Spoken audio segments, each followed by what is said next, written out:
नयाँ आशिषित भिडियो पाउनको लागि सब्स्क्राइब, लाइक र घन्टी बजाउनु भयो भने तपाई कहाँ पहिला हामी राम्रो प्रकारले हामी जान्दछौं, हामीलाई थाहा छ कि आजको दिनसम्म पनि विश्वको स्थिति भने जस्तो संग्लिएको छैन।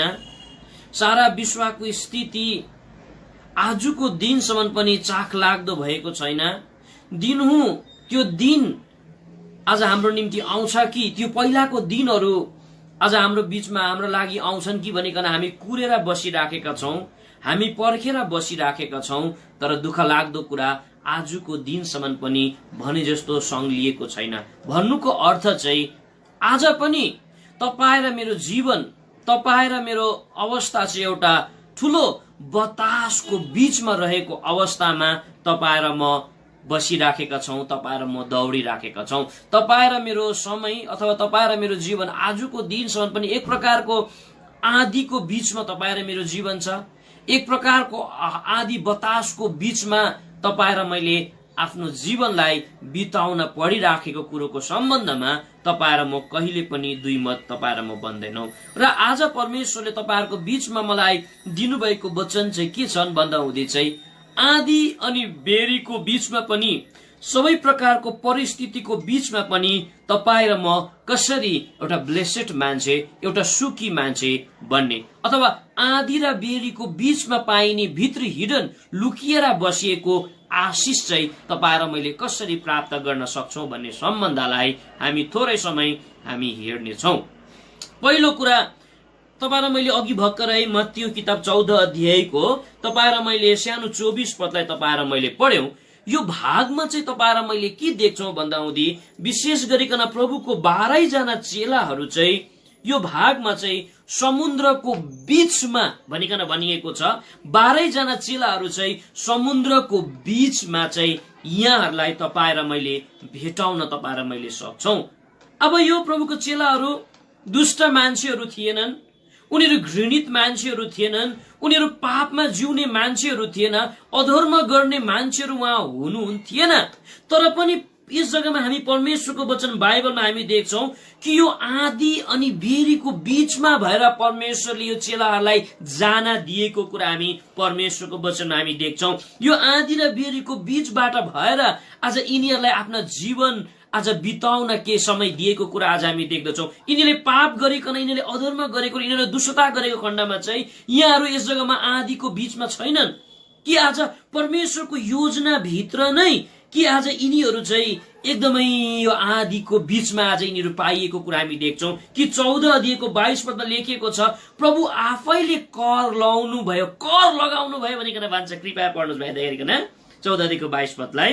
अनि तुरन्तै येशूले आफ्ना चेलाहरूलाई आफूले भीडहरूलाई बिदा गरुन्जेल ढुङ्गामा चढ्न र आफूभन्दा अघि पारीपट्टि जान कर लाउनु भयो। परमेश्वरले प्रभुको यो 12 जना चेलाहरूलाई चाहिँ यो आँधीको बीचमा पठाउनका लागि हामी भन्न सक्छौं, अथवा आँधीको बीचबाट भएर एकदमै यिनीहरूलाई लानका लागि चाहिँ परमेश्वरले यस जग्गामा योजना बनाएको कुरा हामी परमेश्वरको वचन बाइबलमा हामी देख्छौं। अहिले विश्वभरि एक प्रकारको आँधी छ, एक प्रकारको बेरी भित्र तपाईं र म छौं कि आज सबै नै ख्रीष्टलाई पाएका, ख्रीष्टलाई नपाएका हरेक मान्छे नै एक प्रकारको आँधीको बीचमा आज जिउन परेको कुरा हामी देखिराखेका छौं। हुन सक्छ तपाईं र म जसले प्रभुलाई प्रेम गर्छौं, जसलाई तपाईं र मैले अंगाल्छौं, आज परमेश्वरको के योजना हुनुपर्छ। र यसैले त आजका दिनसम्म पनि विश्वका प्रभुका जनहरूले प्रार्थना गरिराखेका छन्, सबैले पुकारा गरिरहनु भएको छ। तर पनि यो आँधी चाहिँ त्यति चाखलाग्दो प्रकारले आज सामान्य भएको कुरा तपाईं र मैले देखिराखेका छैनौं। र प्रभुका चेलाहरू पनि यस जग्गामा यो आँधी भित्र यिनीहरू रहेको छ। र अब हामी दुईवटा कुरालाई हामी यस जग्गाबाट हामी हेर्छौं। सबैभन्दा पहिलो, यो आँधीको बीचमा, यो आँधीको एकदमै बीचमा चाहिँ, यो आँधीमा चाहिँ यो 12 जना चेलाहरूको कस्तो अवस्था थियो। यिनीहरूको कन्डिसन चाहिँ कस्तो थियो? परमेश्वरको वचन बाइबल अनुसार चाहिँ 6 प्रकारको अवस्था तपाईँ र मैले प्रभुको दास चेलाहरूमा तपाईँ र मैले पाउँदो रहेछौँ, जुन अवस्था आज तपाईँ र मेरो पनि छैन भनिकन हामी भन्न सक्दैनौँ। पहिलो कुरा हामी यिनीहरूको 6 वटा अवस्थालाई हामी हेर्नेछौँ। अब दोस्रो कुरो चाहिँ हामी हेर्नेछौँ, यो आँधीको बीचमा यिनीहरूले के कस्ता आशिषहरूलाई प्राप्त गर्न सफल भए अथवा के कस्ता आशिषहरू यिनले प्राप्त गरे, हामी दोस्रो कुरा चाहिँ हामी हेर्नेछौँ। सबैभन्दा पहिलो यिनीहरूको अवस्था, यो आँधीको बीचमा मैले अघि भनिसके कि प्रभुका चेलाहरू 12 जना चेलाहरूलाई चाहिँ तपाईँ र मैले मत्तीको किताब 14 अध्यायमा चाहिँ आँधीको बीचमा तपाईँ र मैले भेटायौं। कृपया फेरि 14 अध्यायको 24 पदलाई फेरि एकचोटि पढिदिनुहोस् भाइ। तर यस घडी डुङ्गा चाहिँ अनि उनको चेला चाहिँ समुद्रको बीचमा थियो र छालहरूद्वारा हुत्याइँदै थियो। राखिदिनु। सबैभन्दा पहिलो यिनीहरूको अवस्था, यो आँधीको बीचमा यो 12 जना चेलाहरूको अवस्था चाहिँ कस्तो रहेछ भन्दा यही 14 अध्यायको 24 पदमा तपाईँ र मैले पढ्यौं कि यिनीहरू चाहिँ सम्पूर्ण प्रकारले हुतिराखेको अवस्थामा अथवा आँधीको कारणले गर्दा यिनीहरूलाई चाहिँ फ्याँकिराखेको छ, अफालिराखेको छ, एकदमै घचाटी राखेको छ, ढेकाली राखेको छ। भन्नुको अर्थ चाहिँ हुत्याइएको अनि फालिएको अवस्थामा चाहिँ यो चेलाहरू चाहिँ यो आँधी बीचमा परेको कुरा हामी परमेश्वरको वचनमा हामी देख्छौं। यो उनीहरूले गरेको पापको कारणले थिएन, उनीहरूले गरेको अधर्मको कारणले थिएन, परमेश्वरको केही योजना भित्र यो आँधीबाट भएर लगिरहनु भएको थियो कि आज तपाईँ र मेरो अवस्था यस्तो छैन र? के तपाईँ र म यो प्रकारको आँधीबाट भएर तपाईँ र म गइराखेका छैनौँ र? कि आज हुतिराखेको अवस्थामा, कसैले फ्याँकिराखेको अवस्थामा, कसैले घचाटी राखेको अवस्थामा, कसैले ठेलिराखेको अवस्थामा यो चेलाहरूको अवस्था यो प्रकारको छ। ठेलिराखेको छ, आँधीले घचाटी राखेको छ, हुतिराखेको छ। परमेश्वरको वचन बाइबलमा हामी सुन्दर उदाहरण हामी पाउँछौं। एकजना प्रभुको दास छ जसले पनि आफ्नो जिन्दगीमा यो प्रकारको आँधीको सामना गर्नुभएको थियो कि कसैले होइन, आफ्नै दाजुहरूले उनलाई फालिएको अवस्थामा उनले आफूलाई भेटाइएको कुरा हामी परमेश्वरको वचन बाइबलमा हामी पाउँदछौँ। कृपया भाइ तपाईँले पढिदिनुहोस्। उत्पत्तिको किताब 37 को 24 पदमा लेखिएको छ, 24 मा लेखिएको छ। यो प्रभुको दासको नाम हो युसुफ। आज उनी आफै पनि यो प्रकारको आँधीमा उनलाई हुत्याएको अवस्थामा यस जग्गामा पाएको कुरा हामी देख्दै रहेछौँ। कृपया पढ्नुहोस् भाइ। अनि तिनीहरूले तिनलाई लगे अथवा युसुफलाई लगे उसको आफ्नै दाजुहरूले र तिनलाई एउटा खाल्डो भित्र फ्यालिदिए। अनि त्यो खाल्डो खाली थियो, त्यसमा पानी थिएन, कुनै पानी पनि थिएन, कुनै सबै प्रकारको आज कुराहरू यस जग्गामा सम्पूर्ण प्रकार कुनै पनि प्रकारको कम्फर्टेबल भन्ने कुरा थिएन, कुनै पनि प्रकारको आज एकदम कम्फर्ट भन्ने कुराहरू त्यस जग्गामा एकदमै थिँदै पनि थिएन। यो प्रकारको जग्गामा उनीहरूलाई सम्पूर्ण प्रकारले उनलाई आज फालिदिएको कुरा हामी परमेश्वरको वचन बाइबलमा आज हामी पाउँदछौँ। पहिलो यो आँधी भित्र यो चेलाहरूको अवस्था चाहिँ हुत्याइएको, फ्यालिएको, ठेल्दै गरेको अवस्थामा जिन्दगीको यो बाटोमा यस्तो अनुभवमा परमेश्वरले तपाईँ र मलाई लानु हुँदो रहेछ। यो प्रकारको आँधीबाट भएर परमेश्वरले तपाईँ र मलाई लानु हुँदो रहेछ। कतिचोटि तपाईँ र मेरो आफ्नै मित्रले, आफ्नै साथीले, आफ्नै दाजुले, आफ्नै भाइले तपाईँ र मलाई ठेलिदिन्छ, तपाईँलाई मलाई घचाटी दिन्छ, तपाईँ र मलाई हुत्याइदिन्छ। तर खुसीको कुरा यस्तो बीचमा तपाईँ र मैले कस्तो आशिष पाउने रहेछौँ। अहिले भरे यसलाई हामी हेर्नेछौँ। पहिलो यिनीहरूको अवस्था हामीले हेर्यौँ, हुतिएर फ्यालिएको, घचाटी राखेको अवस्थामा यस जग्गामा हामी पाउँदछौँ। दोस्रो अवस्था चाहिँ हामी परमेश्वरको वचन मार्कुसको किताब 6 अध्यायको 48 मा तपाईँ र मैले पाउँछौँ। मार्कुसको किताब, आउनुहोस् कृपया भाइ, मार्कुसको किताब 6 अध्यायको 48 मा हामी पाउँछौँ कि उनीहरूको कस्तो अवस्था छ यो आँधीको बीचमा। कृपया पढिदिनुहोस् भाइ। अनि उहाँले तिनीहरूलाई खियाउनमा मेहनत गरिरहेको देख्नुभयो। खियाउनमा मेहनत गरिराखेको त्यो आँधीको बीचमा त्यो डुङ्गालाई खियाउनका लागि मेहनत गरिराखेको भेट्नुभयो अथवा देख्नुभयो। भन्नुको अर्थ चाहिँ यिनीहरूले स्ट्रगल गरिराखेको अवस्थामा छ। यो आँधीको बीचमा यिनीहरू स्ट्रगलमा छ, मेहनत गरिराखेको छ खियाउनका लागि। त्यो आँधीमाथि विजय प्राप्त गर्नका निम्ति स्ट्रगल गरिराखेको छ, दुःख गरिराखेको छ, परिश्रम गरिराखेको छ, एकदमै पसिना चुहाइराखेको छ। सम्पूर्ण प्रकारको स्थिति यस जग्गामा आज हामी देख्दछौँ। यो दिनहरूमा कोरोना भाइरसको कारणले गर्दा हुँदी, लकडाउनको कारणले गर्दा हुँदी हामी भन्न सक्छौं तपाईँ र मैले पनि जिन्दगीको ठुल्ठुलो स्ट्रगल तपाईँ र मैले गरिराखेका छौं। पारिवारिक जीवनमा स्ट्रगल तपाईँ र मैले गरिराखेका छौं। तपाईँ र मेरो मनलिक जीवनमा स्ट्रगल तपाईँ र मैले गर्न परिराखेको छ। व्यक्तिगत जीवनमा तपाईँ र मैले सङ्घर्ष अथवा स्ट्रगल तपाईँ र मैले गर्न परिराखेको छ। र यो जुन चाहिँ आँधीको बीचमा यिनीहरूको दोस्रो अवस्था चाहिँ सम्पूर्ण प्रकारले स्ट्रगल गरिराखेको अवस्थामा छ।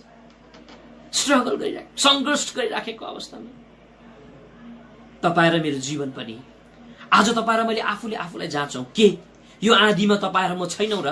के तपाईँ र मैले स्ट्रगल गर्न परिराखेका छैनन् र? विशेष गरिकन यी दिनहरूमा धेरै जवान भाइहरूबाट फोन आउँछ, दाजु यस्तो स्ट्रगल गर्न परिराखेको छ यो जीवनमा, किन यस्तो भएको, किन उस्तो भएको? हामीले यही प्रकारले उनीहरूलाई सल्लाह दिन्छौं, परमेश्वरको योजनामा हो। यो परमेश्वरको योजनामा छ। यो सब प्रकारको आँधी, सब प्रकारको बेरीहरू। दोस्रो अवस्था तपाईँ र मैले देख्यौं, मेहनत गरिराखेको, स्ट्रगल गरिराखेको अवस्थामा छ। थर्ड अवस्था, थर्ड उनीहरूको कन्डिसन परमेश्वरको वचन बाइबलमा यही माफ गर्नुहोस्, यूहन्नाको किताब 6 अध्यायको 17 पदमा लेखिएको छ। यूहन्नाको किताब 6 अध्यायको 17 पदमा लेखिएको छ, अन्धकारमय अवस्था, डार्कनेस भनिकन बताउँदछ, रात परेको अवस्थामा। कृपया पढ्नुहोस् भाइ। अनि डुङ्गामा चढेर समुद्र पारी कर्पनहुमतिर लागे अनि अँध्यारो भइसकेका थिए। अब फेरि पढिदिनुहोस्, मार्कुसको किताब 6 अध्यायको 4:8 मा तपाईले फेरि एकचोटि कृपया भाइ पढिदिनुहोस्। तपाईले मार्कुसको किताब 6 अध्यायको 4:8 48 लाई तपाईले पढिदिनुहोस्। मार्कुसको किताब 6 अध्यायको 48 पढ्नुहोस् फेरि। अनि उहाँले तिनीहरूलाई खियाउनमा मेहनत गरिरहेका देख्नुभयो, किनकि बतास तिनीहरूको वरिपरि चलिरहेको थियो, सही राखेको थियो। अनि रातको चौथो पहर, रात परेको अवस्थामा चौथो पहरमा उनीहरू कहाँ प्रभु आउनुभयो भनिकन बताउँदछ। भन्नुको अर्थ चाहिँ रात परि डार्कनेस, चारैतिर अन्धकार छाइएको। हामी पछि पढ्दै गयौं भने त्यो अन्धकारले गर्दा उनीहरूले प्रभुलाई पनि चिन्न नसकेको कुरा हामी परमेश्वरको वचनमा हामी देख्छौं। भूत भनिकन आरोप लगाएको कुरा आज हामी देख्दछौं। मैले भन्न चाहेको चाहिँ आज उनीहरूको यो आँधीको बीचमा उनीहरूको अवस्था चाहिँ, विशेष गरिकन प्रभुको चेलाहरूको अवस्था चाहिँ कस्तो रहेछ भन्दा हुँदी पूर्ण प्रकारले अन्धकार।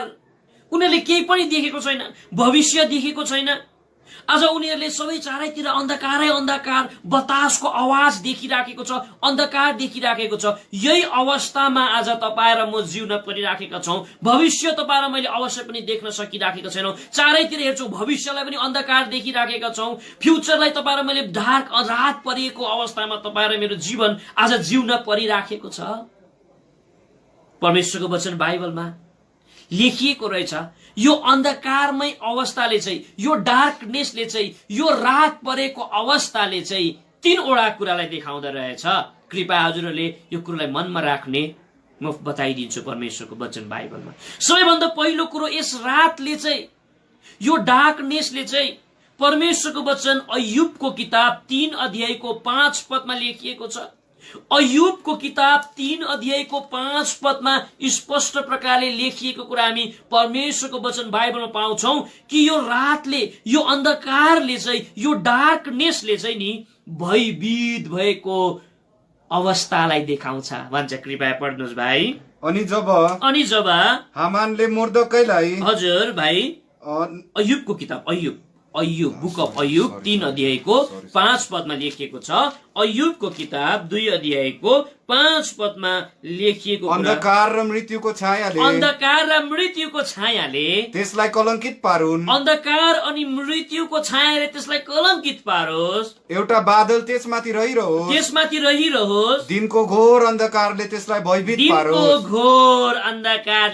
पारोस्। भन्नुको अर्थ चाहिँ यो रातले, यो अन्धकारले चाहिँ भयभीतलाई देखाउँदछ। भन्नुको अर्थ यो चेलाहरूको अवस्था चाहिँ डर भएको अवस्था थियो। उनीहरूको जीवन मृत्युको डर त्यस जग्गामा छ। सम्पूर्ण प्रकारले आफू अब सम्पूर्ण प्रकारले रित्तिने डर यस जग्गामा हामी पाउँछौँ। दोस्रो कुरो चाहिँ यशायाको किताब सायद 2 अध्यायको हैन माफ गर्नुस् 8 अध्यायको 12 पदमा लेखिएको छ। यशायाको किताब 8 अध्यायको 12 पदमा लेखिएको छ, यो अन्धकारले चाहिँ वेदनालाई देखाउँदछ। वेदना भनिकन आज बताउँदछ। कृपया पढ्नुस् भाइ। जुन जुन कुरालाई यस जातिले षड्यन्त्र भन्छ, हजुर, तिनलाई तिमीहरूले षड्यन्त्र नभन्नु, हजुर, न त तिनीहरूको डरले डराउनु, हजुर, न भयभीत हुनु। होइन यसैया होइन, यसैया 8 को 12 पढ्यो। यसैयाको किताब, माफ गर्नुहोस् मैले यो पदलाई सायद यर्मियामा हो कि यर्मिया 8 को 12, यर्मिया 8 को 12 पढ त। यर्मिया 8 अध्यायको माफ गर्नुहोस्, अब हामी समयलाई हामी उयो गर्दैनौ कि यो अन्धकारले चाहिँ वेदनालाई देखाएको कुरा हामी परमेश्वरको वचन बाइबलमा हामी लेखिएको कुरा हामी पाउँछौँ। भन्नुको अर्थ चाहिँ यो चेलाहरूको जीवन, चेलाहरूको अवस्था चाहिँ एउटा वेदनाले भरिएको अवस्था थियो। तेस्रो कुरो चाहिँ परमेश्वरको वचन बाइबल, अब पढ्नुहोस् योएलको किताब 2 अध्यायको 2 पद। योएलको किताब 2 अध्यायको 2 पदमा देख्दछ कि अन्धकार, यो जुन चाहिँ अन्धकारले चाहिँ उदास अवस्थालाई देखाउँदछ। कृपया पढ्नुहोस् भाइ। अन्धकार र उदासीको दिन, अन्धकार अनि उदासको दिन, यस जग्गा हामी पाउँछौँ। तीनवटा कुरा यो जुन चाहिँ प्रभुको चेलाहरू, यो 12 जना चेलाहरूको अवस्था चाहिँ एउटा अन्धकार भित्र फँसिएको छ। उनीहरू डार्कनेस भित्र फँसेको छ अनि यो डार्कनेसले चाहिँ भयभीततालाई देखाउँदछ। यो डार्कनेसले चाहिँ वेदनाले भरिएको जीवनलाई देखाउँदछ। यो डार्कनेसले चाहिँ उदासले भरिएको यिनीहरूको जीवन यसो थियो। यो दिनहरूमा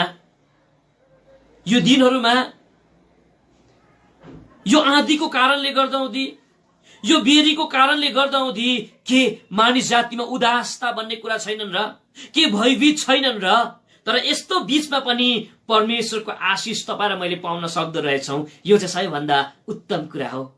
हामीले तेस्रो अवस्थालाई तपाईँ र मैले देख्यौँ। अब चौथो अवस्था चाहिँ मार्कुसको किताब 6 अध्यायको 49 पद अथवा 49 मा लेखिएको कुरा हामी परमेश्वरको वचन बाइबलमा हामी पाउँदो रहेछौँ। कृपया पढ्नुहोस् भाइ।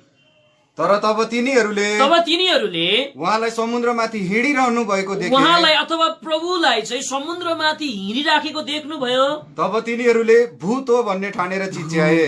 कन्फ्युज भएको अवस्था। हेर्नुहोस् त, आफ्नै गुरुलाई जससँग उहाँहरू सुतेको थियो, सँगै भोजन खाएको थियो, सँगसँगै उहाँसँग हिँड्नु भएको थियो, सँगसँगै सेवा गरेको थियो, तर यो आँधीको कारणले गर्दा हुँदी चाहिँ आफ्नै सृष्टिकर्ता परमेश्वरलाई पनि यहाँहरूले भूत देख्यो भनिकन आज बताउँदछ, डेभिल देख्यो भनिकन आज बताउँदछ। यिनीहरू कन्फ्युज भएको छ। भन्नुको अर्थ चाहिँ होस उडेको अवस्थामा रहेछ। उनीहरूको होस हवास भन्ने कुरा छँदै छैन। कसरी हुन सक्छ?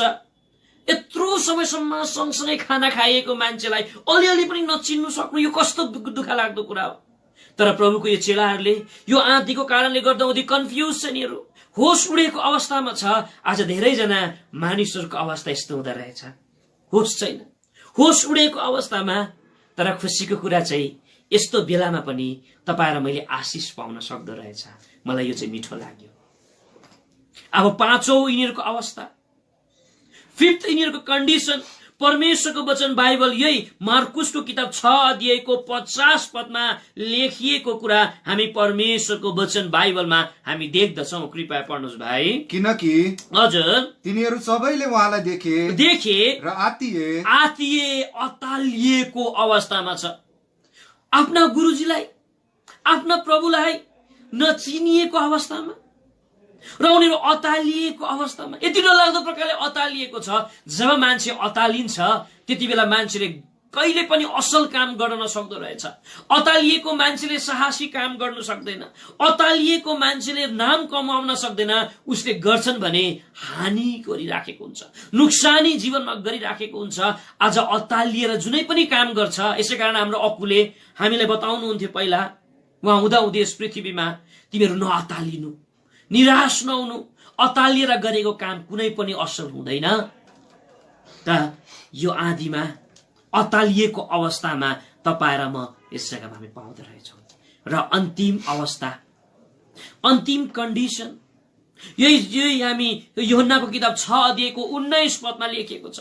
यूहन्नाको किताब 6 अध्यायको 19 पदमा लेखिएको छ कि यो चेलाहरूको अवस्था चाहिँ अब कस्तो थियो रहेछ अरे भन्दा हुँदै त्यस जग्गामा हामी पाउँदो रहेछौँ। कृपया भाइ तपाईँले पढिदिनुहोस्। जब तिनीहरू डुङ्गा खियाउँदै 3-4 माइल जति गएका थिए, डुङ्गा खियाउँदै 3-4 माइल पछि चाहिँ गएका थिए, तब तिनीहरूले येशूलाई समुद्रमाथि हिँड्दै गर्नुभएको देख्नुभयो। भन्नुको अर्थ चाहिँ 3-4 माइल मात्रै अघि बढेको छ, त्यो भन्दा उता उनीहरू अघि बढ्न नसकेको अवस्थामा यिनीहरूको जीवन छ। आँधीको कारणले गर्दा उनी अघि बढ्न सकिराखेको छैन, यो परिस्थितिको कारणले गर्दा उनी अघि बढ्न सकिराखेको छैन, यो प्रकारको सकसको कारणले अघि बढ्न सकिराखेको छैन। मात्रै 3-4 माइल मात्रै यिनीहरू अघि बढ्यो भनेर आज बताउँदछ। भन्नुको अर्थ चाहिँ यो चेलाहरू अघि बढ्न नसकेको अवस्थामा छ। यिनीहरूको जिन्दगी अघि बढ्न नसकेको, अलिकति पनि अघि बढ्न नसकेको, अलिकति पनि पढ जान नसकेको, त्यहाँदेखि उसो भनिकन आज बताउँदछ आज यो आँधी, यो बेरी, यो परिस्थितिमा हुन सक्छ तपाईँ र मेरो जीवन अघि बढ्न सकिराखेको छैन, आत्मामा अघि बढ्न सकिराखेको छैन, प्रभुमा अघि बढ्न सकिराखेको छैनौँ, परमेश्वरको ज्ञानमा तपाईँ र म अघि बढ्न सकिराखेका छैनौँ। आज तपाईँ र म प्रेममा अघि बढ्न सकिराखेका छैनौँ, एकतामा अघि बढ्न सकिराखेका छैनौँ, मेलमिलापमा अघि बढ्न सकिराखेका छैनौँ। यसैले आज परमेश्वरले यो आँधीलाई परमेश्वरले आफ्नै तरिकाद्वारा सामान्य गरेको कुरा हामी पाउँछौँ, कन्ट्रोल गरेको कुरा आज हामी परमेश्वरको वचन बाइबलमा तपाईँ र मैले देख्दछौँ। पहिलो कुरो तपाईँ र मैले हेर्यौँ कि यो अवस्था चेलाहरूको यो आँधीको भित्र यिनीहरूको 6वटा कन्डिसनलाई तपाईँ र मैले हेर्यौँ, तपाईँ र मैले अवस्थालाई हामीले हेर्यौँ र आफ्नो जीवनलाई तपाईँ र मैले जाँच्यौँ। के यो प्रकारको आँधीमा तपाईँ र म छैनौँ र? के तपाईँ र म साँच्चै हृदयभित्र अतालिएको अवस्थामा तपाईँ र म छैनौँ र? के साँच्चै तपाईँ र म रोकिएको अवस्थामा तपाईँ र म छैनौँ र? कि तपाईँ र मेरो अवस्था चाहिँ कन्फ्युज भएको बेलामा छैनौँ र? चारैतिर कन्फ्युजन छ। अस्ति अङ्कल राजेशसँग कुरा गरिराखेको, चारैतिर कन्फ्युजन, चारैतिर कन्फ्युजन, अन्धकारै अन्धकार। न त कुनै मण्डलीको भविष्य सुन्दर देखिन्छ यी दिनहरूमा, न त कुनै मण्डलीकोलाई स्पष्ट प्रकारले देखिन्छ, चारैतिर अन्धकारमय अवस्थामा छ। तर यस्तो बेलामा कतिचोटि हामी निराश हुँदो रहेछौँ। म त निराश पनि भए, कतिचोटि हामी हताश हुँदो रहेछौँ, कतिचोटि अब हात व्यर्थमा हात धोएछु भन्ने प्रश्न उठ्दो रहेछ। यो मेरो जीवनको अनुभव मैले बताइराखेको छु। तर परमेश्वरले मसँग यही वचनद्वारा बात गर्नुभयो। कुनै पनि आँधी परमेश्वरले तपाईँ र मेरो जीवनमा ल्याउनुहुन्छ, कुनै पनि परिस्थिति परमेश्वरले तपाईँ र मेरो जीवनमा ल्याउनुहुन्छ, हाम्रो हानिको लागि होइन रहेछ। यो आँधीको बीचमा, यो परिस्थितिको बीचमा प्रभुको यो चेलाहरूले मिठो मिठो 5वटा आशिष पाएको कुरा आज हामी देख्दछौँ। सबैभन्दा पहिलो आशिष म भन्न सक्छु, सबैभन्दा पहिलो ब्लेसिङ परमेश्वरको वचन यही मत्तीको किताब 14 अध्यायको 27 पदमा लेखिएको छ कि यिनीहरूले चाहिँ शान्तिको सन्देश पायो भनिकन आज बताउँदछ। शान्तिको सन्देश पायो, मेसेज पायो भनिकन आज बताउँदछ। परिस्थितिको बीचमा पनि परमेश्वरले आफ्नै प्रकारको भिन्दै शान्तिको सन्देश यो चेलाहरूलाई दियो भनिकन आज बताउँदछ। कृपया पढ्नुहोस् भाइ। तर तुरुन्तै येशू यसो भन्दै तिनीहरूसँग बोल्नुभयो, येशू चाहिँ यसो भन्दै बोल्नुभयो, साहस गर राखिदिनुहोस्। यस जग्गामा हामी पाउँछौँ परमेश्वरको आवाज पाइराखेको छ यो आँधीको बीचमा। अनि भन्छ तिमीहरू साहस गर, शान्तिको मेसेज दिएको कुरा आज हामी पाउँछौँ। तिमी साहस गर्नुपर्छ, तिमीले आफ्नो शान्तिलाई हराउनु हुँदैन। यस्तो ठुलो मिठो आशिष आज पाएको कुरा हामी देख्छौँ मेरो जीवनमा। म आज तपाईँलाई सानो कुरा बताउँ। अङ्कल टेन्डुप जो मेरो प्रिया हुनुहुन्थ्यो, आज हुनुहुन्न उहाँ, जस्तो उहाँ प्रभुको आगमा माफ गर्नुहोस्, उहाँ प्रभुमा बित्नु भयो। जिन्दगीमा गर्नुपर्ने सङ्घर्ष स्टिल आजको दिनसम्म पनि मैले गरिराखेको छु। तपाईँले प्रार्थना गरिरहनु भएको छ, अझै प्रार्थना गरिदिनुपर्छ। जीवनमा मैले नसोचेको कुराहरू मेरो जीवनमा आइराखेको छ, जसलाई म आज आँधी म भन्न सक्छु। म स्पष्ट प्रकारले खोलेर आज म तपाईँहरूको बिचमा बताउन सक्दिनँ, तर एक दिन म बताउनेछु कस्तो प्रकारको स्थितिमा एउटा सानो म केटा अङ्कलको मृत्युपछि आफ्नो जिन्दगीलाई मैले व्यतीत गर्न परिराखेको छ, जसलाई मैले साँच्चै मेरो जिन्दगीको एउटा ठुलो आँधी जो मेरो नजिकमा हुनुहुन्छ उहाँहरूलाई म भन्छु मेरो लागि उपवाससित प्रार्थना गरिदिनुहोस्, मेरो लागि होल नाइट बसिदिनुहोस्। मेरो आमा प्रार्थना गर्ने आमा हुनुहुन्छ, उहाँलाई पनि मैले भने मेरो लागि होल नाइट बस्नुपर्छ, मेरो लागि प्रार्थना गर्नुपर्छ। कारण मैले जीवनमा कहिले पनि सोचेको थिइनँ कि जस्तो प्रभुको दास प्रभुमा उठाइनुहुन्छ मेरो जिन्दगीमा पनि यस्तो कालो रातहरू आउँछन् भनिकन। तर मलाई कति खुसी लाग्छ यो दिनहरूमा, यो प्रकारको कालो रातको अवस्थामा, यो प्रकारको आँधीको अवस्थामा मेरो हृदयभित्र भने चाहिँ शान्तिको सन्देश प्रभुले दिनुभएको छ। मेरो हृदयभित्र शान्ति छ, त्यो आनन्द छ। योभन्दा ठुलो ब्लेसिङ के हो? योभन्दा ठुलो आशिष चाहिँ के हो? यति घरि मान्छेले आफ्नो जिन्दगीमा ठुल्ठुलो गलत निर्णय लिँदो रहेछ। मैले भन्थे जब म एल्सोदाईमा आए, फल्ना दाजु 14 वर्ष सेवामा निस्किकन छोडिदियो अरे, 15 वर्षमा छोडिदियो अरे, 18 वर्षमा छोडिदियो अरे, 10 वर्षमा छोडिदियो अरे, 5 वर्षमा छोडिदियो अरे। मेरो आँखाले देखे 15 वर्ष बसेको दिदीहरूले परमेश्वर घर एल्सोदाई छोडेको। मैले भन्थे किन छोडेको होला, किन यस्तो गलत गरेको होला? तर बिचाराहरूले परमेश्वरको घरलाई छोड्नु बाध्यता पर्दो रहेछ, साह्रो पर्दो रहेछ। तर मलाई खुसी लाग्छ आज मैले पनि यो शान्तिको आशिष प्रभुबाट पाएको छु, प्रभुको आवाजलाई सुन्न सकेको छु। यो चेलाहरूले यो आँधीको बीचमा, यो परिस्थितिको बीचमा मिठो कुरोले प्राप्त गरेको त्यो थियो भने शान्तिको परमेश्वरको आवाज, त्यो मिठो आवाज। छोराहरू हो, साहस गर। यो कस्तो शान्ति! यति बेला कति ढुक्क भयो प्रभुको चेलाहरूलाई, कति ढुक्क भयो यो यति बेला, जुन बेलामा तपाईँहरू परिस्थितिको बीचमा हुन्छौ नि, यो आँधीको बीचमा हुन्छौ नि, कसैले यो साहस गर भन्ने शब्द जब बताउँछ नि, साँच्चै यो शान्तिको मेसेज भएर जान्छ है। मेरो लागि यो कामको कुरो भएको छ। यो वचन मैले पाएको जुन बेला म अत्यन्तै निराशमय अन्धकारमय अवस्थामा पनि थिएँ। यो त भइराखेको कुरो बताइराखेको छु, मेरो एक्सपिरियन्स हो। दोस्रो यिनीहरूले पाएको आशिष 14 अध्यायको 27 पदमा लेखिएको छ। कृपया पढ्नुहोस् भाइ, यही मत्तीको किताब 14 अध्यायको 27 पदलाई। तर तुरन्तै यीशु यसो भन्दै तिनीहरूसँग तिनीहरूसित बोल्नुभयो, साहस गर, म हुँ। राखिदिनुहोस् भाइ, म हुँ।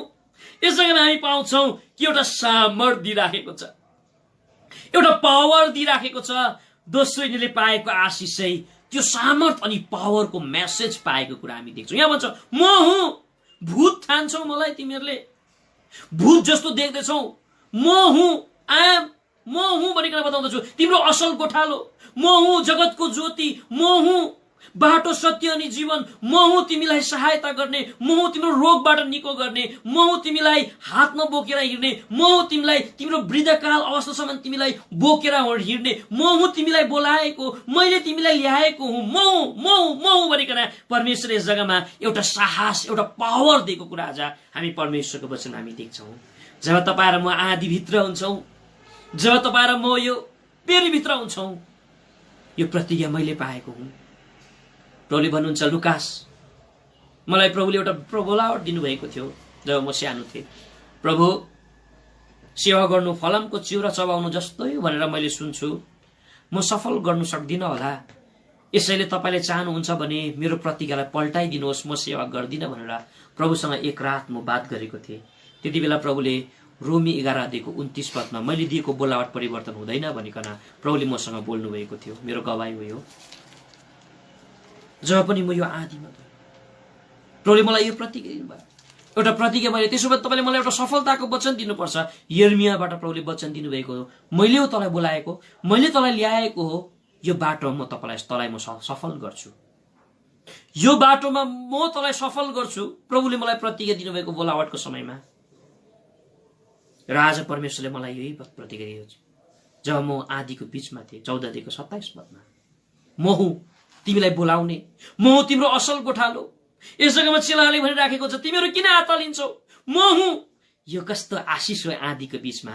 हजुरले पनि जीवनमा टेस्ट गर्न पाउनुहुनेछ। जब तपाईँहरू आँधीको बीचमा जानुहुन्छ।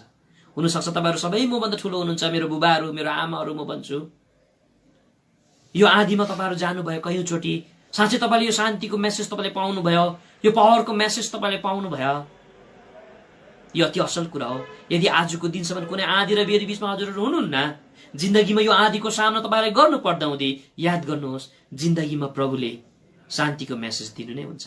यदि परमेश्वरको इच्छा भित्र तपाईँहरूमा आँधीको बीचमा गएका छौँ भने, पाप गरिकन प्रभुदास योन्ना जस्तै उल्टा र पुल्टा काम गरिकन यदि आँधीमा गयौँ भने चाहिँ परमेश्वरले यो शान्तिको मेसेज चाहिँ दिनु सक्नुहुन्न नि। फेरि तेस्रो आशिष चाहिँ 14 अध्यायको 27 पदमा नै लेखेको छ। कृपया फेरि पढिदिनुहोस् भाइ। तर तुरन्तै येशू यसो भन्दै तिनीहरूसँग बोल्नुभयो, साहस गर, मोहु नडराऊ। उत्साह दिइराखेको छ यस जग्गामा, क्षमता दिइराखेको छ। केही समय साहस गर, नडराऊ। किन डराउँछौ तिमी? म छु त अन्त। म तिमीलाई कहाँ डुब्नु दिन्छु, म तिमीलाई कहाँ यो आँधीको बीचमा तिमीलाई म खतम गर्न दिन्छु। मेरो लागि तिमीले धेरै सेवा गर्नुपर्छ, म भन्दा पनि बढी सेवा तिमीले गर्नु छ। ठुलो तिमीले आज यस इतिहास रच्नु पर्ने छ। मेरो सन्देशलाई तिमीले यस पृथ्वीको छोरसम्म पुर्याउनु पर्छ। तिमीले किन डराएर आज यस्तो प्रकारको स्थितिमा बस्छौ? परमेश्वरले एउटा उत्साह दिँदा इन्करेज गरेको कुरा हामी परमेश्वरको वचन बाइबलमा तपाईँ र मैले पाउँछौँ। जिन्दगीमा परमेश्वरमा जब तपाईँ र म आँधीको बीचमा जान्छौँ, यो बेरीको बीचमा जान्छौँ, परमेश्वरबाट तपाईँ र मैले यो आशिषलाई प्राप्त गरिरहेछौँ। के यो आशिष होइन र? यो उत्साह प्रभुबाट पाउनु कि यो ब्लेसिङ होइन र? यो ब्लेसिङ हो। यो मैले चाखेको छु, अनुभव गरेको छु। अब चौथो आशिष यही यूहन्नाको किताब 14 अध्यायको 32 पदमा लेखेको कुरा हामी परमेश्वरको वचन बाइबलमा हामी पाउँदा रहेछौँ। कृपया पढ्नुहोस् भाइ 14 अध्यायको 32 पदलाई। यूहन्ना, माफ गर्नुहोस्, मत्तीको किताब 14 अध्यायको 32 पदलाई कृपया पढ्नुहोस् भाइ। अनि जब उहाँहरू ढुङ्गाभित्र पस्नुभयो, तब बतास थामिहाल्यो। फोर्थ ब्लेसिङ चाहिँ परमेश्वरको पावरलाई, परमेश्वरको सामर्थ्यलाई चाहिँ टेस्ट गर्नु पाएको कुरा आज हामी देख्दछौँ। कस्तो दामी कुरा! यो ढुङ्गाभित्र जब परमेश्वर पस्नुभयो नि, आँधी छपक्कै, त्यो डर खिलाउने आँधी, त्यो अन्धकारमय आँधी, त्यो कन्फ्युज पार्ने आँधी, अत्तालाइदिने आँधी छपक्कै भयो भन्छ प्रभुको वचन बाइबलमा। परमेश्वरको यो सामर्थ्यलाई, यो पावरलाई यिनीहरूले चाख्नु पाएको कुरा हामी देख्छौँ। साँच्चै प्रभु ब्लेसेड हुनुहुन्छ, हामी ब्लेसेड छौँ। हाम्रो प्रभु साँच्चै धन्यको परमेश्वर हुनुहुन्छ। कारण परमेश्वरले तपाईँ र मेरो जीवनमा आँधी ल्याउनुहुन्छ। परमेश्वरले तपाईँ र मलाई मेरो जीवनमा स्ट्रङ परमेश्वरले ल्याउनुहुन्छ। उहाँले आफ्नो सामर्थ्यलाई चखाउनका लागि, जुन चाहिँ सामर्थ्य तपाईँ र मैले चाखिराखेको छौँ, मैले मेरो जीवनमा आज अनुभव गरिराखेको छु। परमेश्वर कति शक्तिशाली हुँदो रहेछ। जसले मेरो जिन्दगीमा केही आँधीलाई लिएर आइराखेको छ, साँच्चै उनीहरूद्वारा, उनीहरूलाई देखिकन सुन्दर परमेश्वरको सामर्थ्य आज मैले देखिराखेको छु। परमेश्वरको सामर्थ्यले उनीहरूलाई कसरी परिवर्तन गराउँदो रहेछ, कसरी चेन्ज गराउँदो रहेछ, कसरी छपक्कै बनाउँदो रहेछ। यो मेरो कोसिस होइन, परमेश्वरको सामर्थ्य। र परमेश्वरको सामर्थ्यलाई आज तपाईँ र मैले पनि आँखाले देख्न सक्छौँ। र अन्तिम कुरा, यो आँधीभित्रबाट यो चेलाहरूले पाएको अन्तिम आशिष चाहिँ परमेश्वरको वचन बाइबल यूहन्नाको किताब 14 अध्यायको, माफ गर्नुहोस्, मत्तीको किताब 14 अध्यायको 33 पदमा लेखिएको कुरा हामी देख्दछौँ। दया गरिकन पढिदिनुहोस्। तब ती ढुङ्गाहरूमा उनीहरूले आएर यसो भन्दै उहाँलाई दण्डवत गरे। आफ्नै चेलाहरूले उहाँलाई आएर दण्डवत पनि गरे। साँच्चै तपाईँ परमेश्वरका पुत्र हुनुहुन्छ। परमेश्वरलाई चाहिँ गहिरो प्रकारले चिनेको कुरा आज हामी देख्दछौँ। चिन्ने मौका पाएको हामी देख्छौँ। आफ्ना प्रभु सँगसँगै हिँडेको, सँगसँगै सेवा गरेको, तर जुन प्रकारले यिनीहरूले प्रभुलाई चिन्नु पर्ने चिन्न सकिराखेको छैनौँ, सोही प्रकारले तपाईँ र मैले पनि आफ्नो जीवनमा यो भूल कहिले नगरौँ। सुखमा तपाईँ र मैले प्रभुलाई गहिरो प्रकारले चिन्न सक्दैनौँ। भरपुरीपनमा तपाईँ र मैले प्रभुलाई राम्रो प्रकारले चिन्न सक्दैनौँ। धन सम्पत्तिको बीचमा प्रभुले तपाईँ र मैले राम्रो प्रकारले चिन्न सक्दैनौँ, परमेश्वरलाई तपाईँ र मैले गहिरो प्रकारले चिन्न सक्छौँ भने जब तपाईँ र ममा टुमटुम भन्ने कुरा हुन्छ, जब तपाईँ र मेरो जीवनमा गरिबीपन भन्ने कुरा आउँछ, तपाईँ र मेरो जीवनमा आँधी भन्ने कुरा आउँछ, परिस्थिति भन्ने कुरा आउँछ, त्यति बेला चाहिँ तपाईँ र मैले चाहिँ साँच्चै गहिरो प्रकारले प्रभुलाई, हाम्रो मुक्तिदातालाई तपाईँ र मैले चिन्न सक्ने रहेछौँ। यो चेलाहरूले कयौं समयसम्म प्रभुलाई जुन प्रकारले चिन्न पर्ने थियो चिन्न सकेन। तर यो आँधीको कारणले गर्दा हुँदी, यो आँधीभित्र जब परमेश्वरको सामर्थ्य यिनीहरू देखे, यति बेला चाहिँ परमेश्वरलाई गहिरो प्रकारले चिनेको। यसैले प्रभुको वचनले बताउँछ, जसले यहोवा परमेश्वरलाई साँचो प्रकारले चिन्छ वीरता साथ दृढताको काम गर्नेछ भनिकन दानियलको किताबमा लेखेको छ। त्यस उपरान्त यो चेलाहरूले परमेश्वरको काम चाहिँ दृढतापूर्वक गरेको कुरा हामी देख्दछौँ। उनीहरू शहीद भयो, उनीहरू मरे, ख्रीष्टको लागि उनीहरू बलिदान भए, परि परमेश्वरलाई नत्यागिकन यिनीहरूले दृढता साथ वीरताको काम यिनीहरूले गरेको कुरा हामी देख्दछौँ। यसैले तपाईहरू जसलाई म आफ्नै सोच्छु, यो प्रकारको आँधीको बीचबाट भएर तपाईहरू जानुभयो, मलाई जहाँसम्म लाग्छ यो ब्लेसिङ तपाईँले पाउनु भएको छ। हजुरहरूले हजुरहरू जानुभएको छैन, जाउँला भोलिको दिनमा गएर। तर यो आँधीको बीचमा पनि तपाईँ र म आशिष कमाउन सक्दो रहेछौँ, तपाईँ र मैले आशिष प्राप्त गर्न सक्दो रहेछौँ। तर यो आँधीमा तपाईँ र म स्थिर हुनुपर्छ। यो आँधीभित्र परमेश्वरले नै मलाई लानु भएको हो भनिकन तपाईँ र मैले साँच्चै प्रार्थना तपाईँ र मैले गर्यो भने परमेश्वरले तपाईँ र मलाई सहायता गर्नुहुन्छ। यसैले आज परमेश्वरले तपाईँ र मलाई दिनुभएको वचन यही छ, यो आँधीको बीचमा पनि तपाईँ र मैले यसरी आशिषलाई प्राप्त गर्न सक्ने रहेछौँ। आजको दिनसम्म तपाईँ र म आँधीमा छौँ, तर आशिषलाई प्राप्त गरेका जस्तो लागेका छैनौँ, परमेश्वरलाई गहिरो प्रकारले चिन्ने सकिराखेका छैनौँ, उहाँको सामर्थ्य तपाईँ र मैले थाहा गर्न सकिराखेका छैनौँ भने तपाईँ र मेरो जीवनमा केही गल्ती भइराखेको छ, केही भूल तपाईँ र मैले गरिराखेको छौँ। प्रभुलाई भनौँ, प्रभु हो मेरो जिन्दगी आँधीको बीचमै छ, परिस्थितिको बीचमा छ, यो पक्का हो, गरिबीको आँधी छ, असफलताको आँधीमा छु, रोग र बिमारको आँधीमा छु, तर तपाईँको त्यो शान्तिको मेसेज मलाई चाहिएको छ, त्यो पावरको मेसेज मलाई चाहिएको छ, तपाईँको त्यो आयम भन्ने शब्द मलाई चाहिएको छ, तपाईँले मलाई दिनुहोस् भनिकन हामी मनमा नै हामी प्रभुलाई प्रार्थना हामीले गरौँ। अहिलेको लागि परमेश्वरले यस वचनमा प्रशस्त सबैजनालाई हाम्रो युट्युब च्यानल कफरनहुम विथ एल्सादाईलाई तपाईहरु सबैजनाले माया गरिदिनुहोस्, प्रार्थना गरिदिनुहोस् अनि सब्स्क्राइब गरिदिनुहोस्। धन्यवाद।